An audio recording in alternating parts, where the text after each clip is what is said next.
মিজানুর রহমান আজহারীকে প্রশ্ন করা দরকার ৫ তারিখের পরে। এই যে আপনি যেটা বলছেন সেটা হচ্ছে যে এই যে দখল টখল এগুলোর কথা তিনি বলবেন, তারা তো ব্যাংক দখল করে বসে আছে ৫ তারিখের পর। প্রিয় দর্শক, ৩৬শে জুলাই চত্বরে আমরা চলে আসলাম। ২৯তম ঢাকা আন্তর্জাতিক বাণিজ্য মেলা ৩৬তম জুলাই চত্বর নির্মাণ করা হয়েছে। মূলত এখানে যে ৩৬শে জুলাই যে বিপ্লব এবং শহীদ হয়েছে সেই শহীদদের স্মৃতি স্মরণে কিন্তু এটা করা হয়েছে এবং আপনারা দেখতে পাচ্ছেন এখানে সুন্দর করে রং তুলি দিয়ে কিন্তু আঁকা হয়েছে। এবং দেখেন এখানে এই যে মানুষ যখন এই যে গণভবনে উঠেছিল ছাদে সেটা, এবং এখানে অনেক কিছু আছে আপনাদের যদি দেখাই আমি। এখানে ৩৬শে জুলাইয়ের আসলে কি কি ঘটেছিল এবং সেগুলোই কিন্তু এখানে কিন্তু আসলে তুলে ধরা হয়েছে। আমরা আপনাদেরকে দেখাচ্ছি একটু ঘুরে ঘুরে। তো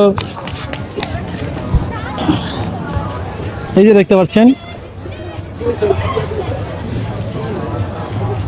এবং এই পাশে দেখতে পাচ্ছেন আবু সাইদের যে সেই পোস্টার সেটাও কিন্তু দেওয়া আছে এখানে। এবং এই পাশটা যদি আপনাদেরকে আমি দেখাই, দেখেন এখানেও কিন্তু এই যে তিনজনকে মুখ বেঁধে রেখেছিল। একজনের নাম হান্নান, আসলে তিনজনের নাম আসলে ছাত্র নেতা তিনজনেই। তো এখানে আপনাদের মনে আছে যে ডিবি হারুন, এই যে ৬ জন সমন্বয়কারীকে নিয়ে যাওয়ার পর তারা যে সংবাদ সম্মেলন করেছিল সেখানে তারা বসেছিল যেভাবে করে, এবং তাদের হাতের সাজ্জিদ আলমের হাতের মুঠোয় দেখতে পাচ্ছেন কিভাবে করে দেখিয়েছে। মূলত দেখাচ্ছে যে আমাদেরকে অস্ত্রের ভয় দেখিয়ে আমাদেরকে আসলে এটা করা হয়েছে। আর এক একজনের দেখেন ভঙ্গি দেখলেই বোঝা যায় যে আসলে এখানে কোনো পিছনে অন্য কোনো কিছু ছিল।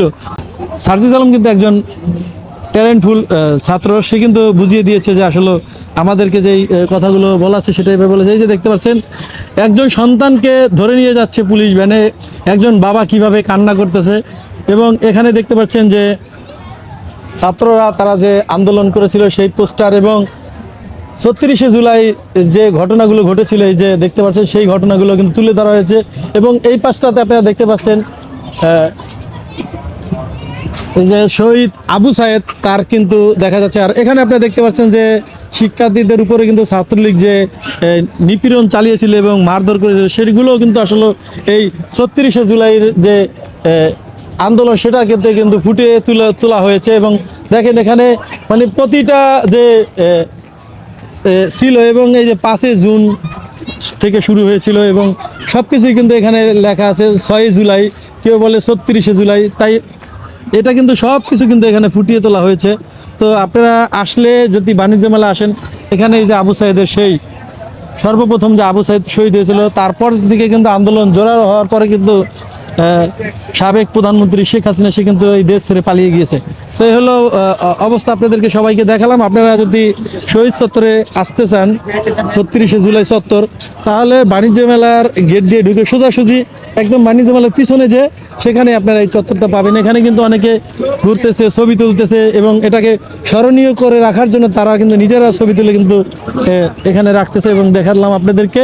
আপনারা যে যেখান থেকে দেখছেন অবশ্যই ভিডিওটি বেশি বেশি করে শেয়ার করে দেবেন। এটা আমার কাছে নতুন বাংলাদেশ হিসেবে গুড ফিলিংস। এটা তো ন্যাচারাল একটা বিচার বলা চলে, প্রকৃতির বিচার হয়েছে। হ্যাঁ, এটা বাংলাদেশের বিজয়, এটা ছাত্রদের বিজয়, এটা নতুন বাংলাদেশ। এখানে বলার তেমন কিছুই নেই, আমরা নতুন বাংলাদেশ পেয়েছি। এখানে নতুন একটা সরকার এসেছে, এই সরকার আবার একটা ভালো কিছু দিয়ে আমাদের কাছে আমাদের বাংলাদেশকে উন্নত করে আবার একটা সরকার গঠন করে তারা চলে যাবে। আমরা চাই বাংলাদেশের উন্নতি হোক। বলি আপনাকে যে আপনি ১৬ বছর বয়সে ফিরে যান, আপনি কি পারবেন? না, আমি ফিরে যেতে পারবো না। তাহলে উনি আর ফিরে আসতে পারবে না, চট করে আসা সম্ভব না। থাকতেই পারে, সেটা আওয়ামী লীগ পাবে, কিন্তু শেখ হাসিনার তো আর আসার সুযোগ নাই। আওয়ামী লীগ দল আছে এদেশে, এদেশে হাজার হাজার কোটি কোটি মানুষ আছে, তারা এখানে, তারা তো এই দেশেরই সন্তান। তারা তো থাকবেই। আওয়ামী লীগটা তো মানে একটা দেশের জাতীয় রাজনীতির একটা মানে প্ল্যাটফর্ম, সেটা তো একটা পরিবারের কাছে জিম্মি হয়ে গেছিল। জি জি, সেখান থেকে উত্তরণ ঘটবে, এইটাই আমাদের বিশ্বাস। মানে এখানে আর একটা বিষয় আছে, যেমন স্বাধীনতা যুদ্ধের সময় জামাত তারা বিরোধিতা করছিল, তারা আজ পর্যন্ত ক্ষমা চায় নাই।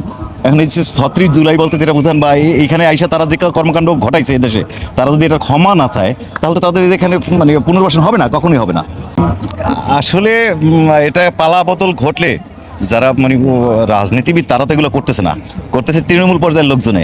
এটা সব দলেই আছে, সব দলেই থাকবে। এটা নিয়ন্ত্রণ করা সম্ভব যখন সরকার গঠন হবে, জাতীয় সরকার মানে বা কোনো দলীয় সরকার গঠন হবে, তখন এগুলো থাকবে না, বিচারের আওতায় ঠিক আসবে হয়ে যাবে। ইনশাআল্লাহ। মিজানুর রহমান আজহারিকে প্রশ্ন করা দরকার 5 তারিখের পরে। এই যে আপনি যেটা বলছেন সেটা হচ্ছে যে এই যে দখল টখল এগুলোর কথা তিনি বলবে, তারা তো ব্যাংক দখল করে বসে আছে 5 তারিখের পর। আমরা না করলে কেউ না কেউ এই খারাপটা করবেই। তো সেদিন ঠেকানোর দায়িত্বটা কার? সেটা দেখার দায়িত্ব তো সরকারের, সরকার এটা দেখবে। জি ধন্যবাদ আপনাকে। তো প্রিয় দর্শক, আসলে ওনার কথা শুনলেন, ওনার কথা যুক্তি আছে। তো যে যেখান থেকে দেখছেন, আপনারা চাইলে 36-এ চত্বর কিংবা জুলাই চত্বর আপনারা চাইলে কিন্তু আপনারা এই বাণিজ্য মেলার পিছনে আসতে পারেন। তো যে যেখান থেকে দেখছেন সবাই ভিডিওটি শেয়ার করে দেবেন।